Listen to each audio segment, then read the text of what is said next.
Hi, I'm Danielle Harris-Burnett, a museum educator with the Vermont Historical Society. I'd like to share a special item from our collection today, a set of cardboard Viz-Eclipse eyeglasses from the 1932 Total Solar Eclipse over the state of Vermont and much of New England. Solar eclipses are rare astronomical events that have captured our fascination for centuries. One of the oldest written documents on a solar eclipse comes from a 2,500-year-old tablet from Babylonia, now modern-day Syria. In 1715, English astronomer Edmund Halley also accurately predicted and observed the first total solar eclipse.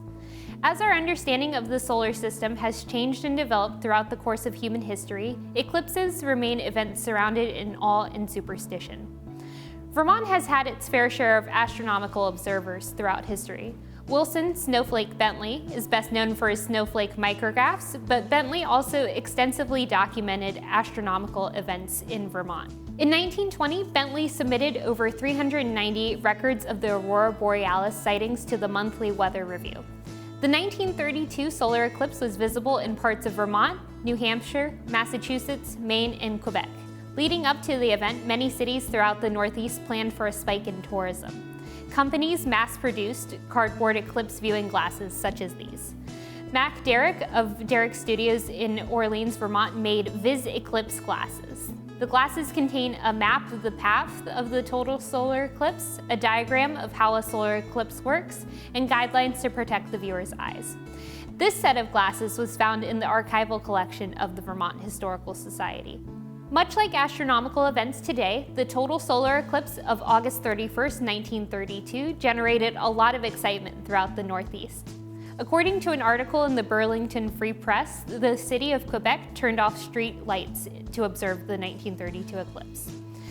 Astronomers flocked to the state of Vermont to photograph and observe the path of the eclipse as well. And scientists at the National Zoo in Washington, D.C. and the Boston Naturalist Club were also interested in the effects of a solar eclipse on animals.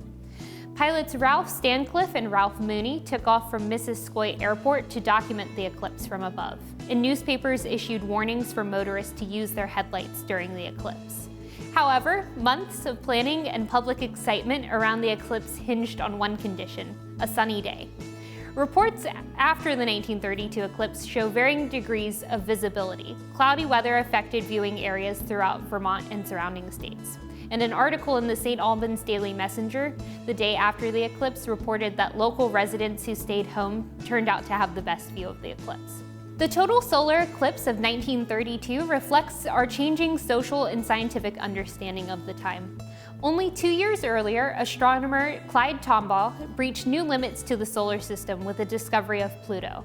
An article in the Barrie Daily Times provided charts for future eclipses, including the 2024 total solar eclipse, which would also take root over the state. Many Vermont residents recognize the event as a once-in-a-lifetime experience. For a few minutes in the afternoon of an August day, people across the Northeast banded together to look up at one of the most extraordinary sights available on Earth. Thanks for joining us today. If you'd like to learn more about this and other objects in our collection, you can do so by following the Vermont Historical Society on social media or check out our website, vermonthistory.org.